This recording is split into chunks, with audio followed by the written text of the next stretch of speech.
আমি বাটিটা খুলে দেখলাম বাজান যে আমার কাজে আসছে। বাবা আমার কি দিয়ে খাবার নিয়ে আসছে আমি একটু দেখার জন্য গেলাম। এ যুবক ভাই, আমি আমার জীবনের কথা বলে যাই। আমি যখন বাটিটা খুলেছি তাকে দেখলাম কাঁচা মরিচ আর পেঁয়াজ আর পান্তা ভাত ছাড়া কিছু নেই।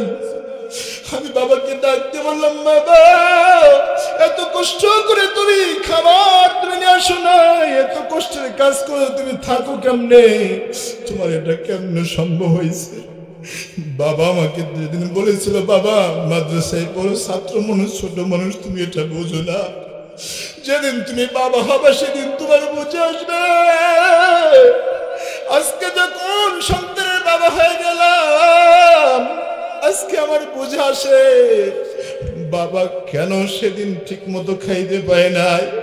আজকে বাজার নিজেও বাবা হয়েছি, মসজিদে ইমামতি করি, সারা বাংলাদেশ সফর করি। সন্তান যদি কোনো কথা বলে ওটা আগে মাথায় রেখে নিজের চিন্তা করি না, ঠিক কিনা বলেন? আমার বাজানকে যখন আমি জিজ্ঞাসা করেছি, বাবা আমার এই পান্তা ভাত তুমি এখনো খাও নাই, এটা তুমি কখন খাবা? বলে কাজ শেষ করে তারপরে খাবো। রাত 3টার সময় কাজে আসছে, এখনো দুপুর টাইম হয়ে গেছে, কোনো খায় নাই।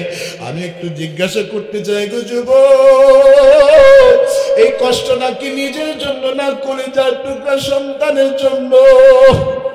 কলিজার টুকরা সন্তানকে মানুষ করবে এই জন্য মাথার ঘাম পায়ে ফেলে দিয়েছে। বাবা আমাকে সেদিন বলেছিল, বাবা সন্তানে যে কত মরব, বাবা হইলে যে কি দায়িত্ব এটা তোমার বুঝে আসবে না। ঈদের সময় বাড়িতে গেলাম, নতুন জামার ব্যবস্থা করে দাও, বলতে দেরি হয়েছে। বাবা নিজের জামাটা ঠিক করে নাই, আমাকে নতুন জামার ব্যবস্থা করে দিয়েছে। আমার এখনো দোকানদারের নামটা পর্যন্ত মনে আছে, রাজাপুর লোকটার নাম ছিল সাকিব। আমার এখনো মনে আছে, ওই দোকান থেকে আমাকে অ্যাশ কালারের জামা পায়জামা বানিয়ে দিয়েছে। আমার বাবাকে রোজার ঈদে যে কাপড়টা আমি দেখেছি, কোরবানি ঈদে একই কাপড় দেখেছি। ডাকতে বললাম, বাবা আমার তুমি কি একটু নতুন কাপড় বানাইতে পারো না? বাবা আমাকে ডাক দিয়ে বলেছিলেন, সন্তান বাবা যারা হয় তাদের গায়ে নতুন জামা শোভা পায় না।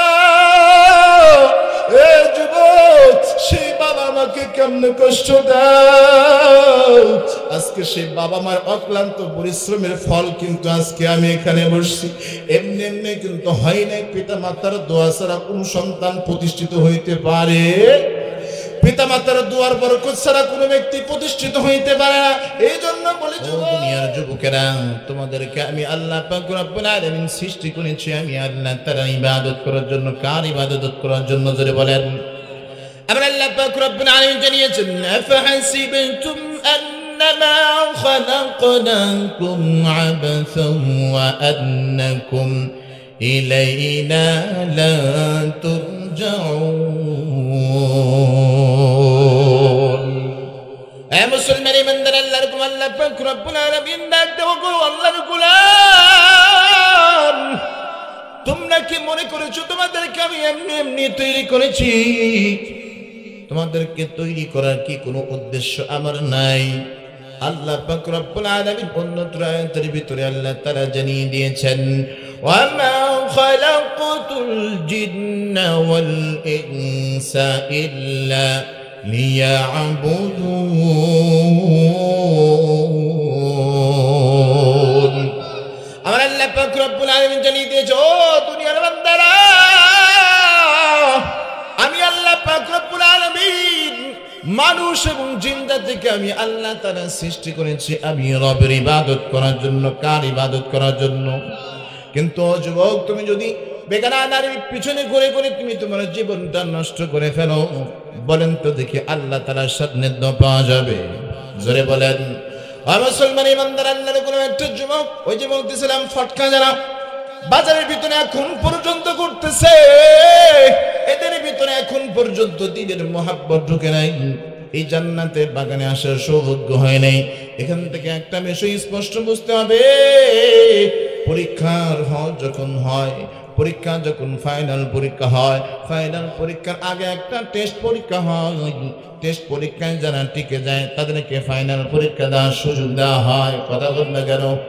আল্লাহ পাক রব্বুল আলামিন চূড়ান্ত জান্নাত আল্লাহ তাআলা দিবে। তার আগে আল্লাহ তাআলা টেস্টমূলক আল্লাহ তাআলা দুনিয়াতে একটা জান্নাতের বাগান তৈরি করে দিয়েছে।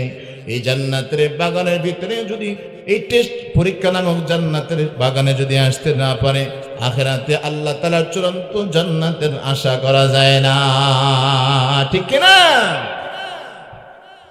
মুসলমান ইমানদার আল্লাহর গোলাম, একজন যুবক যেটা বলতেছেন, একজন যুবক একজন যুবতীর পিছনে ঘোরাঘুরি করে সর্বশেষ আমাদের সমাজে যেটা হয়, রাতের অন্ধকারে হিজরত করে চলে যায়।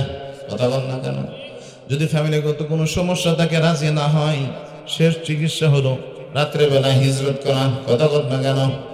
মোবাইল ফোনের জামানা, এখন আর এত কষ্ট পাইতে হয় না, এত বেগ পাইতে হয় না, চিঠির জামানা চলে গেছে। আরে বাবা বাড়িতে নাই, ফোন দিয়েছে, ঘর থেকে বের হয়েছে না, সব বাস খালাস। কথা বল না কেন? ও মুসলমান ইমানদার আল্লাহর গোলাম, বিয়ে শাদী হয়ে যায়, বেশি দিন থেকে না, অল্প কয়েকদিন যাওয়ার পরে ঝগড়াঝাটি মারামারি লাগে কি লাগে না? গোতাগুতি লাগে কি লাগে না? গোতাগুতি লাগছে, মারামারি লাগে। একটা জিনিস খেয়াল করে দেখবেন, প্রেমের বিয়া টিকে কম। কথা কন না কেন? প্রেমের বিয়া 95% টিকে না। কারণ এই প্রেমের বিয়ের ভিতরে আল্লাহ তাআলা সন্তুষ্টি থাকে। কথা বলেন? ফ্যামিলিগতভাবে যদি দেখা দেখি করে বিয়ে দেওয়া হয়, একজন একজনকে চেনে না। কারণ বিয়ের আগে যারা প্রেম প্রীতি করে, কথাবার্তা করে, অনেক আশা দিয়ে থাকে, আরে বিয়ের পরে তোমাকে রাজরানী বানান, আমার বাড়ির রাজরানী তোমাকে বানাবো। বিয়ের আগে যে প্রতিশ্রুতি দিয়েছে, বিয়ের পরে ঘরে বিয়ে যখন আসছে, বলেন তো দেখি আগের কথার সাথে যদি মিল না হয়, বলেন তো স্ত্রীর সাথে স্বামীর আচরণ কি ভালো হয়? না না, এখন আচরণ ভালো না। বাবার চাপে কিছু বলতে পারে না, মায়ের চাপে কিছু বলতে পারে না। এখন ঝগড়া লাগলেই গিনায় গিনায় পেটুনি দেয়। কতক্ষণ না গেল গিনায় গিনায় যখন পেটুনি দেয়, এখন স্ত্রী চিন্তা করতেছে, আল্লাহর বান্দি চিন্তা করতেছে, প্রথম বউটা প্রেম করে করছিলাম, দ্বিতীয় ভুল এখন যেহেতু হয়ে গেছে, দ্বিতীয় ভুলের অপশনে যাওয়া যাবে না। সারাসারি হওয়ার আগে একটা তাবিজ কবজ নিয়ে যাই, আগে সংসারটা বাঁচাই। এখন কোনো ডাক্তারের কাম না, পরিবার দিয়ে কোনো কাজ হয় না। এখন আসছে হুজুরের কাছে, আসছে হুজুর একটা তাবিজ দিয়ে দেন, আমার স্বামী যেন আমার আর না পিটায়। কথা বল না কেন? এখন আমাদের এলাকার মুরব্বী কসিমউদ্দিন হুজুর, কথা বল না কেন? উনি আমাদের মুরব্বী, এলাকার ভিতরে ঢুকছে, হুজুর একটা ব্যবস্থা করে দেন। হুজুরও চিন্তা করলো, আরে এর ব্যবস্থা তো কোনো কিছু নাই, এখন কায়দা করে এখান থেকে বের হইতে হবে। বলে আচ্ছা ঠিক আছে, একটা ব্যবস্থা আমি করে দেব, যদি এই ব্যবস্থাটা তুমি মানতে পারো, জীবনও তোমার স্বামী স্ত্রীর ঝগড়া হবে না। কতক্ষণ নাকি একটা ব্যবস্থা দিছে। কি ব্যবস্থা দিছে শুনবেন আপনারা? হ্যাঁ, 100% আমি বলতে পারি, লেখা রাখেন, এই ব্যবস্থা যদি কেউ যদি মিলায় না, এই ব্যবস্থা যদি কোনো মেয়ে বা কোনো স্বামী যদি এটা অবলম্বন করে, আল্লাহর কসম করে বলে, ওই সংসারে কখনো ঝগড়া হবে না। শুনবেন তো ইনশাল্লাহ? আমার হাজিবারের মা বোন যারা আছেন, আজকের পদ্ধতি যদি নিয়ে যান, আপনার স্বামী কোনোদিন আপনাকে মারবে না, ঝগড়া করবে না, আপনার মাথার উপরে আপনাকে তুলে রাখবে, শেষ পর্যন্ত থাকবেন যারা, শুনতে পাবেন তারা। ঠিক কিনা বলেন? আর মুসলমান ইমানদার আল্লাহর গোলাম, আমি একটু ভিতরে যাইতে চাই, যে আয়াত কারিমা তেলাওয়াত করেছি। আল্লাহ পাক রব্বুল আলামিন দুনিয়ার ভিতরে আল্লাহ তাআলা নারীদের মর্যাদা আল্লাহ তাআলা বাড়াইছেন। ও মা, আজকে তুমি বেগানা পুরুষের কথাবার্তা শুনে, মাত্র একটু ফোন করে কথা শুনে তুমি বেগানা বেপরদা হয়ে চলাফেরা করো, তুমি অন্যায় অবিচার করো, তুমি অন্যায় ভাবে তুমি ঘর থেকে বেপরদা হয়ে বের হও, তুমি নিজেই জাহান্নামে যাও, তোমার বাবাকে তুমি জাহান্নামে নিয়ে যাবা। একটা মহিলা কমপক্ষে 4 জন পুরুষকে জাহান্নামে নিয়ে যাবে। কয়জন পুরুষকে? 1 নম্বরে সে তার বাবাকে জাহান্নামে নিয়ে যাবে, 2 নম্বর সে তার আপন ভাইকে জাহান্নামে নিয়ে যাবে, 3 নম্বর তার স্বামীকে জাহান্নামে নিয়ে যাবে, 4 নম্বর তার যদি কোনো সন্তান থাকে সন্তানকেও জাহান্নামে নিয়ে যাবে, যদি সে বেপরদায় চলে। আল্লাহর বিধিবিধান যদি সে না মানে বেপরদায় চলার কারণে একজন মেয়ে কমপক্ষে 4 জনকে জাহান্নামে নিয়ে যাবে। ও আমার আজিপার ভাইরা, ও আমার মা বোনেরা, একটু দিলের কানটা লাগায় দেন। আল্লাহ পাক রব্বুল আলামিন মেয়েদেরকে জান্নাতে যাওয়া সহজ করে দিয়েছে। কারণ একটা পুরুষ সারাদিন সব কাজকর্ম করে জান্নাতে যাওয়া তার জন্য বড় কঠিন। কিন্তু আল্লাহর কোন বান্দা যদি জান্নাতে যাইতে চায়, তার তেমন কোনো বেগ পেতে হয় না। শুধুমাত্র পর্দার ভিতরে থাকবে, 5 ওয়াক্ত নামাজ পড়ে স্বামীর খেদমত করবে, জান্নাত দিবেন কে? আল্লাহ তাআলা হুকুম শুধু মানলেই পর্দার ভিতরে থাকবে, স্বামীর খেদমত করবে। স্বামী যদি সন্তুষ্ট হয়ে যায়, জান্নাত দিয়ে দিবেন কে? আল্লাহ পাক রব্বুল আলামিনের মাঝদিকে আল্লাহ তাআলা এত সম্মান দিয়েছেন, যে সম্মানটা আল্লাহ তাআলা পুরুষকে দেয় নাই। ও মুসলমান ইমানদার আল্লাহর গোলাম, আল্লাহর নবীর সাহাবী, আল্লাহর পয়গম্বরকে ডাক দিয়ে বলে, ওগো পয়গম্বর, দুনিয়ার ভিতরে আল্লাহ পাক রব্বুল আলামিনের পরে সবচেয়ে আমার উত্তম ব্যবহারের যোগ্য পাত্রটাকে একটু জানতে চাই। আল্লাহর পয়গম্বর ডাক দিয়ে ক্বালা উম্মুকা, তোমার মা। ও আমার হাজিবার মা বোনেরা, দিলটা নরম করে দেন। নবী আপনাদেরকে কত সম্মান দান করেছে। আল্লাহ নবী সাহাবী আবার ডাক দিয়ে বলে, ওগো পয়গম্বর, ক্বালা সুম্মা মান, তারপর কে? আল্লাহর পয়গম্বর সাল্লাল্লাহু আলাইহি সাল্লাম বললেন, ক্বালা উম্মুকা, তোমার মা। আল্লাহু আকবার বলেন। আল্লাহর পয়গম্বরকে ডাক দিয়ে বলে, ক্বালা সুম্মা মান, তারপর কে? আল্লাহর পয়গম্বরকে ডাক দিয়ে বললেন, ক্বালা সুম্মা মান, তারপর কে? আল্লাহর পয়গম্বর তৃতীয়বার বললেন, ক্বালা উম্মুকা, তোমার মা। আল্লাহু আকবার বলেন। আল্লাহ পাক রব্বুল আলামিনের পয়গম্বরকে আবার জিজ্ঞাসা করলেন, ক্বালা সুম্মা মান, ওগো পয়গম্বর, চতুর্থ নাম্বার কে? আল্লাহর পয়গম্বর এবার বললেন, ক্বালা আবুকা, চতুর্থ নাম্বার তোমার বাবা। ও মুসলমান ইমানদার আল্লাহর গোলাম, আপনাদের এই প্রশ্ন থাকতে পারে, হুজুর, একটা সন্তানকে লালন পালন করার জন্য তার বাবা কত কষ্ট করে, কিন্তু বাবার চাইতে মায়ের মর্যাদা আল্লাহ তাআলা কেন বাড়াইছে একটু জানতে চাই। ও আমার হাজি বানায় ভাইরা, একটু শোনেন। ও আমার মা বোনেরা, দিলের কানটা লাগিয়ে দেন। আল্লাহ পাক রব্বুল আলামিন কাউন্টে স্পষ্ট ভাষায় আল্লাহ তাআলা কালামুল্লাহর ভিতরে জানিয়েছেন, 3টা কারণে আল্লাহ পাক রব্বুল আলামিন পুরুষের চাইতে মায়ের মর্যাদা আল্লাহ তাআলা বানাইছেন। আল্লাহ পাক রব্বুল আলামিন ওয়াসাইনাল ইনসানা বিওয়ালিদাইহি ইহসানা হামালাতুহু উম্মুহু কুরহা ওয়া ওয়াদাআতুহু কুরহা। আল্লাহু আকবার বলেন। আল্লাহ পাক রব্বুল আলামিন হামালাতুহু উম্মুহু, এক নম্বর আল্লাহ পাক রব্বুল আলামিন জানিয়ে দিলেন, হামালাতুহু উম্মুহু, একটা মায়ের গর্ভের ভিতরে সন্তান রাখা যে কষ্ট, 10 মাস 10 দিন পর্যন্ত গর্ভের ভিতরে সন্তান রাখে, যে কষ্টটা হয়, এই কষ্টটা দুনিয়ার কোনো বাবাকে অনুভব করতে পারে? জোরে বলেন না। না না, মায়ের কষ্ট কোন স্বামী, কোন বাবা এটা অনুভব করতে পারে না। এই জন্য আল্লাহ পাক রব্বুল আলামিন বাবার চাইতে মায়ের মর্যাদা আল্লাহ তাআলা বাড়াইছেন। ও মুসলমান ইমানদার আল্লাহর গোলাম, পিঠের উপরে স্বাভাবিকভাবে যদি পিঠের উপরে কোনো প্রকারের ব্যাগ যদি পিঠের উপরে রাখা হয়, 1 ঘন্টা 2 ঘন্টা পর বলেন তো বিরক্ত হয় কি হয় না? অথচ একটা মা তার পেটের ভিতরে 10 মাস পর্যন্ত বাচ্চাটা রাখে, আরে অবস্থা তো এমন হয়, প্রথম 3 মাস তো মা কিছু খাইতেই পারে না। কথা বলেন না কেন? এত পরিমাণে কষ্ট হয়। একসাথে বাবা দাদা, একসাথে ভাই বোন একসাথে খাবার খাইতে বসছে, রকমারি খাবার সামনে আছে, সকলেই খানা খায়, কিন্তু মা জানে যখন মুখের ভিতরে নেয়, মুখ পর্যন্ত যখন জবান পর্যন্ত যখন খাবারটা মুখের ভিতরে নিবে, এমন অবস্থায় কলিজার টুকরা সন্তান কলিজায় লাথি মারে। ও আমার হাজি পাড়ার মা বোনেরা, ও আমার হাজি পাড়ার বাবারা, ও যুবক বন্ধুরা, একটু দিলটা নরম করে দেন। আমরা কিন্তু দুনিয়াতে এমনি এমনি আসে নাই, কিতাবের ভিতরে আসছে একটা সন্তান দুনিয়াতে ভূমিষ্ঠ হওয়ার আগে কমপক্ষে 4 থেকে 4,500 বার মায়ের কলিজায় লাথি দেয়। একসাথে খাইতে বসতে সকলে খানা খায়, মুখে যখন খাবারটা দিতে যায় খাবার খেতে পারে না। ডাক দে বলে, ও বোন তোমার কি হয়েছে, তুমি খানা খাও না কেন? বাবা ডাক দে বলে, কন্যা ও মা তুমি খাবার খাও না কেন? ডাক দে বলে, বাবা তোমরা খাও, আমার ভালো লাগতেছে না। বলেন তো দেখি আসলে ভালো লাগে না, না কলিজায় ব্যথা? কলিজায় ব্যথা থাকার কারণে মা খাইতে পারে না।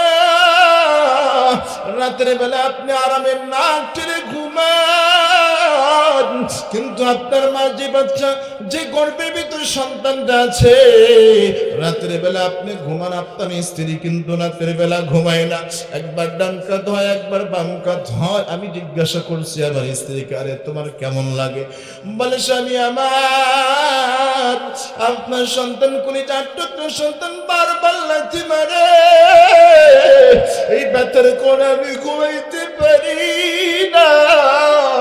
এই জন্য একবার ডান কাঁধ হয়, একবার বাম কাঁধ হয়ে যায়।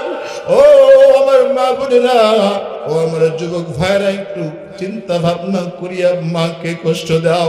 এত কষ্ট করার পরে তোমাকে কিন্তু দুনিয়াতে তোমাকে দুনিয়ার মুখ দেখানো হয়েছে। তোমার মা এত কষ্ট করেছে, রাতের বেলা ঘুমাইতে পারে না, ঠিক মতো খাইতে পারে না। বলেন তো দেখি এই গর্ভধারণের যে কষ্ট, এটা কি দুনিয়ার কোনো বাবাকে আল্লাহ তাআলা দিয়েছে? জোরে বলেন। না না, দুনিয়ার কোনো বাবাকে আল্লাহ তাআলা দেয় নাই, এই কষ্ট দিয়েছে আল্লাহ তাআলা মাকে। এই জন্য আমার আল্লাহ পাক রব্বুল আলামিন বাবার চাইতে মায়ের মর্যাদা বাড়িয়ে দিয়েছে। হামালাতু উম্মুহু কুরহা ওয়া ওয়াদাতু কুরহা ওয়া হামলুহু ওয়া ফিসালুহু। 2 নম্বর মর্যাদা কেন বাড়াইছে জানেন? আল্লাহর পয়গম্বর সাল্লাল্লাহু আলাইহি ওয়াসাল্লাম এমনি বলে নাই, আল্লাহ তাআলা জানাইছে ওয়া ফিসালুহু, একটা সন্তান ভূমিষ্ঠ হওয়ার যে কষ্ট, এই কষ্ট দুনিয়ার কোন মানুষ এটা অনুভব করে না, এটা শুধুমাত্র অনুভব করে তার মা। ঠিক কিনা বলেন? গর্ভের ভিতরে বাচ্চা চলে আসছে, বাবা বড় খুশি, বাবা ডাক শুনবে, বাবার মনে বড় আনন্দ, দাদার মনে আনন্দ, দাদা ডাক শুনবে, নানির মনে আনন্দ, নানি ডাক শুনবে, দাদির মনে আনন্দ, দাদি ডাক শুনবে। যখন প্রসব বেদনা শুরু হয়ে গেছে, যখন হাসপাতালের বেডে নিয়ে যাওয়া হয়, হঠাৎ করে ডাক্তারদের জরুরি মিটিং শুরু হয়ে যায়। চেক আপ করার পরে দেখে মার অবস্থা ভালো নয়। ও বাজার, আপনি তো বাবা ডাক শোনার জন্য পাগল হয়ে গেছেন, আপনি তো দাদা ডাক শোনার জন্য পাগল হয়ে গেছেন। ওই মুহূর্তের ভিতরে ডাক্তার পরামর্শ করে বলে, এই মুহূর্তের ভিতরে রোগীর যে অবস্থা, যদি আপনি বাচ্চা বাঁচাইতে চান তাহলে মা দুনিয়াতে বিদায় নিবে, আর যদি মাকে বাঁচায় রাখতে চান তাহলে সন্তান দুনিয়া থেকে বিদায় নেবে। ও মুসলমান ইমানদার আল্লাহর গোলাম, আমি আপনাদেরকে একটু জিজ্ঞাসা করি, যার কন্যা, বলেন তো সে কি তার কন্যাকে হারাইতে চায়? জোরে বলেন। স্বামী তার স্ত্রীকে হারাইতে চায় না, বাবা তার কন্যাকে হারাইতে চায় না। ডাক্তাররা পরামর্শ করছে, ডাক্তারকে বলে দিয়েছে, আরে যদি গাছ বেঁচে থাকে ভবিষ্যতে ফল পাওয়া যাবে। কথা বল না কেন? দুনিয়ার সকল মানুষ বলবে গাছ যদি বেঁচে থাকে ফল পাওয়া যাবে, আরে মা যদি জীবিত থাকে ভবিষ্যতে সন্তানের আশা করা যায়। আর সন্তান যদি দুনিয়াতে আসে, মা যদি মারা যায়, এই সন্তানকে লালন পালন করতে কষ্ট হবে। আর এই তাজা একটা প্রাণকে আমাদের সামনে মরতে দিতে আমরা রাজি না। কথা বল না কেন? কিন্তু এই খবরটা বলেন তো দেখি, দুনিয়ার কেউ না জানলে মা জানে কি জানে না? মা পেটের ভিতরে সন্তান 2 দিন নড়ে না, ডাক্তারের কাছে দৌড়ায়, ও ডাক্তার ভাই 2টা দিন চলে যায়, আমার বাচ্চা পেটের ভিতরে লড়ে না, আমার বাচ্চার কি অবস্থা আমাকে বলে দেন। বলে কি বলে না? ও মুসলমান ইমানদার আল্লাহর গোলাম, এই পেরেশানি কিন্তু কোনো বাবার নয়, এই পেরেশানি কিন্তু এই পেরেশানি কিন্তু মায়ের হয়। মায়ের আর বুঝতে বাকি নাই তার সন্তানের অবস্থা ভালো না। ও বাজান, এবার যখন মায়ের কাছে যায়, ডাক্তার বারবার পায়চারি করে, এবার ডাক্তারকে ডাক দিয়ে বলে, ডাক্তার ভাই আমার বুঝি আর বুঝতে বাকি নাই। ও ডাক্তার ভাই তুমি আসো, তোমার সাথে আমি একটু কথা বলতে চাই। বলে আমার কি সমস্যা তুমি আমাকে একটু খুলে বলো। ও মুসলমান ইমানদার আল্লাহর গোলাম, যতই নিষেধ করুক না কেন ওই মুহূর্তের ভিতরে কিন্তু ওই মেয়ের থেকে দূরে থাকা সম্ভব হয় না। ও মুসলমান ইমানদার আল্লাহর গোলাম, মা এবার ডাকতে বলে, ডাক্তার ডাকতে বলে, বোনা মা তোমার পেটের ভিতরে যে বাচ্চা, এই বাচ্চা যদি গর্ভপাত করাইতে চাও তাহলে তুমি দুনিয়ার মুখ আর দেখতে পারবে না, দুনিয়ার আলো বাতাস তুমি আর দেখতে পারবে না। তোমার জীবনের বিনিময়ে তোমার সন্তানকে নিয়ে আসতে হবে। ও মুসলমান ইমানদার আল্লাহর গোলাম, দুনিয়ার সকল মানুষ একদিকে আর মা জননী ডাকতে বলে, ও আমার ডাক্তার ভাই, আসমান কেমন আমি দেখেছি, চন্দ্র কেমন আমি দেখেছি, পাহাড় পর্বত কেমন হয় আমি দেখেছি, আমার গর্ভে যে সন্তান আসছে 10 মাস 10 দিন পর্যন্ত গর্ভধারণ করেছি, এই কষ্ট কেমন এটা আমি বুঝি। আমার সন্তান আসমান দেখে নাই, জমিন দেখে নাই, পাহাড় পর্বত কোনো কিছুই দেখে নাই, আল্লাহ তাআলা কোনো নাজ নিয়ামত দেখে নাই। ও ডাক্তার ভাই, তুমি কাউকে কিছু বলিও না, আমার জানের বিনিময়ে হলো আমার জীবন চলে যাবে, তারপরও আমার কলিজার টুকরা সন্তান যেন দুনিয়ায় আসে। ঠিক কিনা বলেন? ও মুসলমান ইমানদার আল্লাহর গোলাম, ও আমার হাজি করার যুবক ভাইরা, তোমার হাতে ধরি পায়ে ধরি বলি গো যুবক, আর মাকে মারিও না, আর মাকে কষ্ট দিও না। মা তোমার কাছে 10 টাকার পান চাইলে, 10 টাকার পান চাইলে তোমার বড় কষ্ট লাগে। বিবিকে তুমি হাজার হাজার লক্ষ টাকার অলংকার তুমি বানায় দাও, তোমার কষ্ট লাগে না? কার ত্যাগের বিনিময়ে তোমাকে আল্লাহ তাআলা দুনিয়াতে নিয়ে আসছে, একটু তুমি চিন্তা করো যুবক। আল্লাহ পাক রব্বুল আলামিন এই কষ্টের কারণে বাবার চাইতে মায়ের মর্যাদা আল্লাহ তাআলা বানিয়েছেন। ও মুসলমান ইমানদার আল্লাহর গোলাম যুবক, আল্লাহ পাক রব্বুল আলামিন বলেন, ওয়া ফিসালুহু 30 শাহরা। আল্লাহু আকবার বলেন। আমার আল্লাহ পাক রব্বুল আলামিন ডাক দিয়ে বলে, ও আমার বান্দারা, আমি আল্লাহ পাক রব্বুল আলামিন 3 নম্বরে মায়ের মর্যাদা কেন বাড়িয়েছি জানো? 2 থেকে 2.5 বছর পর্যন্ত একটা মা তার সন্তানকে দুগ্ধ দান করে, সন্তানকে দুধ পান করায়।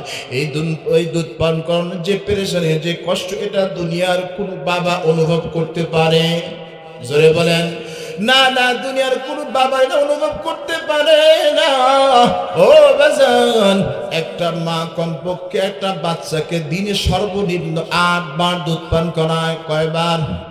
সর্বনিম্ন উপরে 10 বার, 12 বার, 14 বার দুধ পান করায়। ও মুসলমান, একটা বাচ্চা যখন মায়ের স্তনের মুখটা লাগায় কমপক্ষে 1 পোয়া দুধ খায়। কয় পোয়া? জোরে বলেন। 1 পোয়া যদি দুধ খায়, দিনে যদি 8 বার দুধ খায়, তাহলে কত হয়? জোরে বলেন। 2 কেজি। যদি 2 কেজি প্রত্যেক দিন খায়, 1 মাসে কয় কেজি হয়? জোরে বলেন। 60 কেজি। 60 কেজি যদি 1 মাসে খায়, 12 মাসে কয় কেজি? হিসাব করেন। প্রায় 76 থেকে 80 মণ পর্যন্ত একটা বাচ্চাকে একটা মা দুধ খায়। আল্লাহু আকবার বলেন। আর জোরে মুসলমান আওয়াজ বলেন, আল্লাহু আকবার। সেই মারে কষ্ট দেন, সেই মাকে কষ্ট দেন, যায় ব্যথা লাগে না? 80 মণ পর্যন্ত যদি একটা বাচ্চাকে দুধ খাওয়ানো হয়, অথচ তার ওই মায়ের ওজন মাপলে দেখা যাবে ওই মায়ের ওজন হলো 40 থেকে 50 কেজি। কত কর না কেন? যে মেয়েটা দুধ খাওয়ায় বাচ্চারে 2 থেকে 2.5 বছরের ভেতরে 76 থেকে 80 মণ পর্যন্ত দুধ খাওয়ায়, অথচ তার ওজন 40 থেকে 50 কেজি ওজন। কথা বলেন না কেন? কে খাওয়ায়? জোরে বলেন। প্রচন্ড শীতের ভিতরে ঠান্ডা পানির কারণে ওযু করে নামাজে যাইতে মনে চায় না। খাবার খাইছি, ঠান্ডা পানি খাইলে ঠান্ডা লেগে যাবে। বারবার আমরা গরম পানি করে হিট করে বারবার পানি খাই, অথচ আল্লাহ পাক রব্বুল আলামিন মায়ের গর্ভের ভিতরে বাচ্চার জন্য এমন খাবার দিয়ে দিয়েছে। ডাক্তারের কাছে যখন যাবেন, প্রত্যেকটা ডাক্তার সাজেস্ট করে প্রথম 6 মাস মায়ের বুকের দুধের বিকল্প নাই। কথা বল না কেন? এমন ভিটামিন দিয়ে দিয়েছে, আমরা হাদিসের কিতাবের ভিতরে বলেছি একটা মায়ের স্তন থেকে সন্তান যত বেশি দুধ পান করবে তার হাড় তত ভালো হয়, ওই বাচ্চা তত হৃষ্টপুষ্ট হয়। এই জন্য মায়ের দুধ থেকে বারবার ডাক্তাররা সাজেস্ট করে প্রথম 6 মাস বাইরের খাবার দিয়ে না, বাইরের দুধ দেওয়ার দরকার নাই। চেষ্টা করেন আপনি ভালো করেন আপনার বাচ্চাকে স্তনের দুধ দেন। কথা বল না কেন? মুসলমান ইমানদার আল্লাহর গোলামে কষ্ট 2 থেকে 2.5 বছর পর্যন্ত মা করে। ও বাজান, এই 2 থেকে 2.5 বছরের যে কষ্ট, রাত 12টা 1টা বাজে আপনি ডাক টেনে ঘুমান। আমার ঘরে এই তো 25 দিনের বাচ্চা একটা আছে, আমি রাতের বেলা ঘুমাই, মাঝে মধ্যেই দেখি কথা আওয়াজ শোনা যায়, তাকে দেখি স্ত্রী বাচ্চাকে খাবার দেয়, বাচ্চাকে দুধ দান করতেছে। আমি জিজ্ঞাসা করি ঘুমাইবা না? বলে কিভাবে ঘুমাবো, তোমার বাচ্চা মানে ঘুমাইতে দেয় না। বলেন তো দেখি মায়ের চোখে কি ঘুম নাই? মায়ের চোখে ঘুম আছে কিন্তু ঘুমায় না। আধা ঘন্টা যাইতে না যাইতে তারা ঘুমটা ভেঙে যায়। কেন ভাঙে জানো? ছোট্ট বাচ্চা প্রস্রাব করে দিয়েছে, ঠান্ডার ভিতরে বাচ্চা আমার থাকবে, বাচ্চাটার নিউমোনিয়া হয়ে যাবে, বাচ্চাটার কষ্ট হবে। এই জন্য মা আধা ঘন্টা পর পর নতুন কাপড় দেয়। কথা বলেন না কেন? ও মুসলমান ইমানদার আল্লাহর গোলাম, এই জন্য মাকে কষ্ট দেওয়া যাবে না রে যুবক। সারা রাত্রিতে কাপড় পরিবর্তন করে শেষের আর কোনো কাপড় নাই, প্রস্রাব করে সব কিছু বাচ্চা ভিজে ফেলেছে। মাঝরনি আর কোনো অবশিষ্ট কোনো কাপড় নাই, নিজের গায়ের কাপড়টা দিয়ে বাচ্চাটাকে আগলিয়ে রাখে। আবার বাচ্চা যখন প্রস্রাব করে দেয় আর কোনো কাপড় নাই, মা জননী নিজে ভিজা জায়গার উপরে শুয়ে মা তার সন্তানকে কলিজার সাথে জড়ায় ঘুম পাড়ায়। ঠিক কিনা বলেন? ও আমার হাজি পাড়ার যুবক ভাইরা, ও আমার বাজানরা, এই জন্য মাকে কষ্ট দেওয়া যাবে না। আল্লাহ পাক রব্বুল আলামিন জানিয়েছেন ওয়াসাইনাল ইনসানা বিওয়ালিদাইহি ইহসানা, এই জন্য পিতামাতার উপরে ইহসান করো, পিতামাতাকে ভালোবাসো, পিতামাতার খেদমত করো। নির্দেশ কার? আর তোদের নির্দেশ কার? আল্লাহ পাক রব্বুল আলামিন নির্দেশ করছে, আল্লাহর পয়গম্বর জানিয়েছেন, ক্বালান নবী সাল্লাল্লাহু আলাইহি ওয়াসাল্লাম আল জান্নাতু তাহতা কদামিল উম্মাহাত। ও আমার উম্মতের দল, তোমার জান্নাত তোমার মায়ের কদমের নিচে। সুবহানাল্লাহ বলেন। আজকে বাড়িতে যাবেন, যা বলবে মা তুই সর দেখি তোর পায়ের নিচে জান্নাত কই। কোদাল নিয়ে যাবেন নাকি? হ্যাঁ না না, কিয়ামত পর্যন্ত করলেও জান্নাত খুঁজে খুঁজে পাওয়া যাবে না। কিন্তু নানা ইহসানদের উদ্দেশ্য হলো পিতা মাতাকে এমন ভাবে খুশি হওয়া, এমন ভাবে খুশি করা যে পিতা মাতা কখনো আপনার উপর অসন্তুষ্ট হয় না। ফালা ওয়া রাব্বিকা লা ইউমিনুন হাত্তা وقضى ربك ألا تعبدوا إلا إياه وبالوالدين إحسانا إما يبلغن عندك الكبر أحدهما أو كلاهما فلا تقل لهما أف ولا تنهرهما وقل لهما قولا كريما واخفض لهما جناح الذل من الرحمة وقل رب ارحمهما كما ربياني صغيرا। আমার সাথে একটু محبت বলেন, رب ارحمهما كما ربياني صغيرا। ও বাজার, এই তিনটা কষ্ট মাকে আল্লাহ তাআলা দিয়েছে, এই জন্য বাবার চাইতে মর্যাদা আল্লাহ তাআলা 3 গুণ বাড়াইছে। ঠিক কিনা বলেন? এই জন্য দোয়া নেওয়ার দরকার হলে মায়ের কাছে যাও, তুমি তোমার বাবার কাছে যাও, বাবার কাছ থেকে দোয়া নাও, মায়ের কাছ থেকে দোয়া নাও। অথচ আমরা এমনই কপাল পোড়া, ঘরের মা বাবার কাছ থেকে দোয়া না নিয়ে বাবার কাছে যাই, মাজারের বাবার কাছে দোয়ার জন্য দৌড়াই। কথা বল না কেন? অথচ আল্লাহ রাসূল সাল্লাল্লাহু আলাইহি ওয়াসাল্লাম বলেছেন, দুনিয়ার ভিতরে যার জীবিত পিতামাতা দুনিয়াতে আছে, কবুল তার দোয়া কবুল হওয়ার ফ্যাক্টরি তার ঘরের ভিতরে আছে। বান্দা, তুমি যখন মুসিবতের ভিতরে পড়ে গেছো, তুমি তোমার মায়ের কাছে যাও, একটা আপেল নিয়ে যাও, একটা কমলা নিয়ে যাও। তোমার কমলা কেনার সামর্থ্য হয় না, 10 টাকার পান তুমি কিনে নিয়ে যাও। মাকে তুমি মেরেছো, মাকে তুমি কষ্ট দিয়েছো, মায়ের কথা মতো তুমি চলো নাই, মায়ের কাছে ডাক দিয়ে বলো, গো মা আমি বড় ভুল করে ফেলেছি, তোমাকে বড় কষ্ট দিয়ে ফেলেছি মা, আমি বুঝে ফেলেছি গো মা, আমি আর তোমার কষ্ট দিতে চাই না, তুমি আমাকে ক্ষমা করিয়া দাও। আপনি খেয়াল করে দেখবেন মায়ের কাছে ক্ষমা চাইতে দেরি হবে, মা আপনাকে বুকের সাথে আগলাইতে দেরি করবে না। ও বাজার, এই জন্য মায়ের কাছ থেকে দোয়া নিতে হবে। মায়ের কাছ থেকে দোয়া নাও, যতক্ষণ পর্যন্ত তোমার মা ঘরের ভিতরে আছে ততক্ষণ পর্যন্ত ডাইরেক্ট দোয়া কবুল হওয়ার ফ্যাক্টরি তোমার ঘরের ভিতরে, ঠিক কিনা বলেন? মায়ের দোয়া লাও হে মুমিন, মায়ের দোয়া লাও, মায়ের দোয়া লাও হে মুমিন, মায়ের দোয়া লাও। বিপদে পড়বে না কবু যখন যেথায় যাও, বিপদে পড়বে না কবু যখন যেথায় যাও।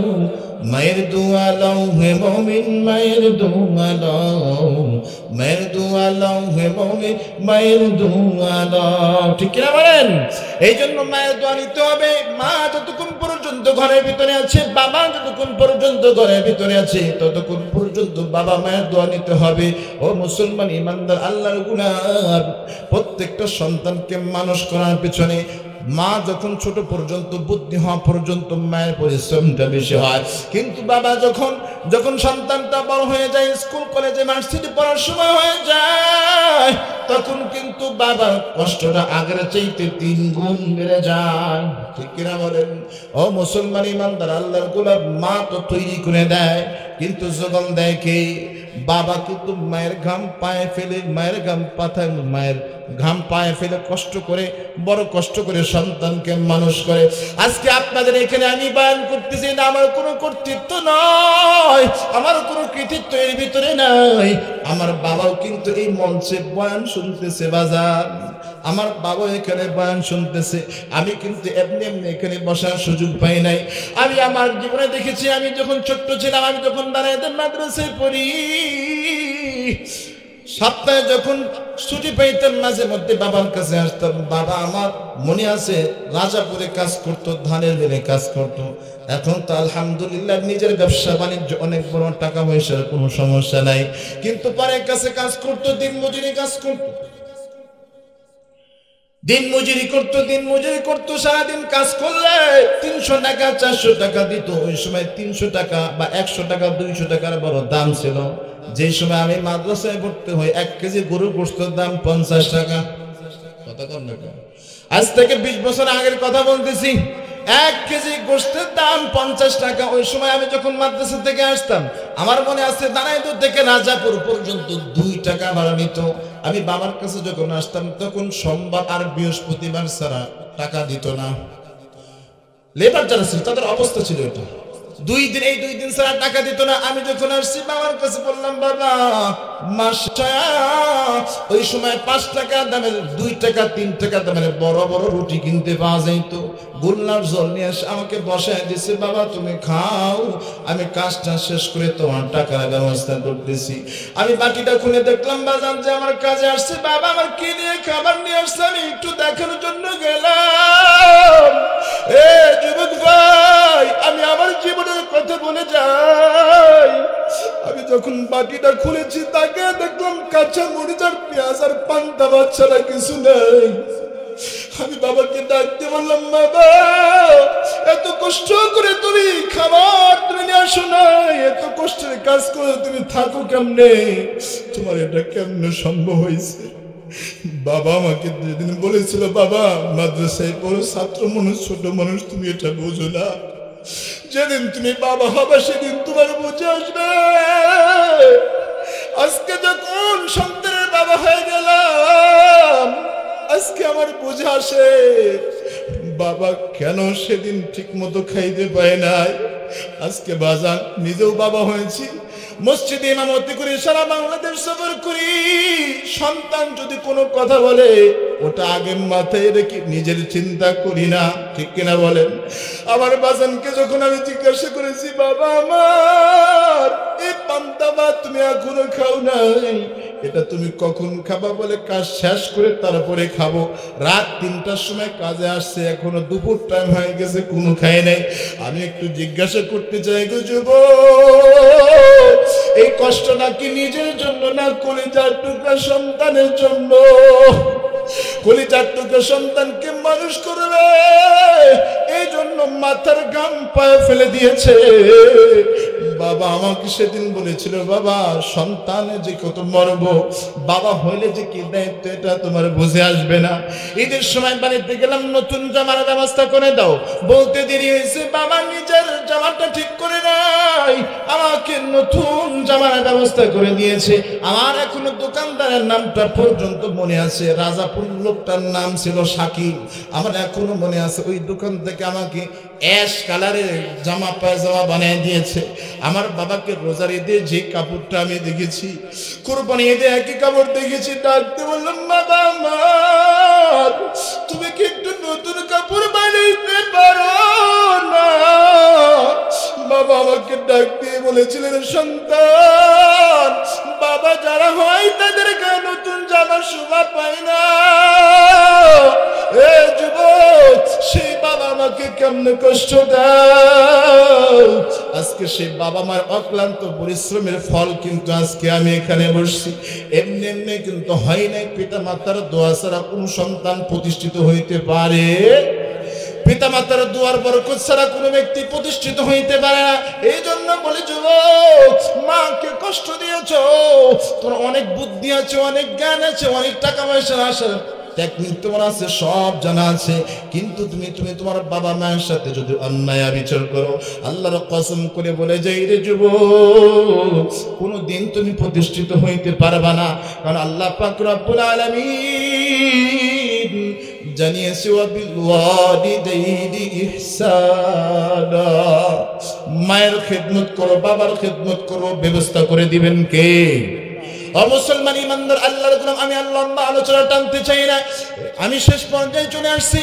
ও ভাই আমার, যে কথা আমার মূল পয়েন্ট আজকের আলোচনা, যে মুখ্য উদ্দেশ্য, সেটা হলো পিতা মাতার খেদমত করা। কার খেদমত করা? জোরে বলেন। সন্তান আপনার যখন হয়ে গেছে, এই সন্তানকে দ্বীনি প্রতিষ্ঠানে ভর্তি করা, মাদ্রাসায় ভর্তি করা, দ্বীনি ইলম শিক্ষা দেন। আপনার সন্তান কোনোদিনও আপনার অবাধ্য হবে। কথা বলেন। অনেক সময় আমাদের কাছে প্রশ্ন আসে, হুজুর আমার সন্তান তো কথা শোনে না, আমার সন্তান আমার কথা শোনে না, আমাকে ভাত দেয় না, আমাকে টাকা দেয় না। আমি জিজ্ঞাসা করি, বাবা তুমি কি তোমার সন্তানের হক আদায় করছো? তুমি কি তোমার সন্তানের হক আদায় করছো? সন্তান যখন হয়, সুন্দর একটা নাম রাখা, সন্তানকে সুশিক্ষায় শিক্ষিত করা, দ্বীনি ইলম শিক্ষা দেওয়া, প্রাথমিক কোরআনটা শিক্ষা দেন। তারপরে আপনি আপনার সন্তানকে এমপি, মন্ত্রী যা বানাইতে চান, আপনার ডাক্তার, ইঞ্জিনিয়ার যা বানাইতে চান বানাবেন, কোনো সমস্যা নেই। প্রাথমিক চিকিৎসা আপনি আপনার সন্তানকে কোরআনওয়ালা বানায় ফেলেন, ইনশাআল্লাহ এই সন্তান আর কিছু করুক আর না করুক, পিতা মাতাকে কখনো কষ্ট দিবে না। এই জন্য আজকে যে মাহফিল ফুরকানিয়া মাদ্রাসা, এই মাদ্রাসায় প্রাথমিক শিক্ষা যে কোরআন, এই কোরআন শেখানোর জন্য একটা মাদ্রাসা ফুরকানিয়া মাদ্রাসা করেছে।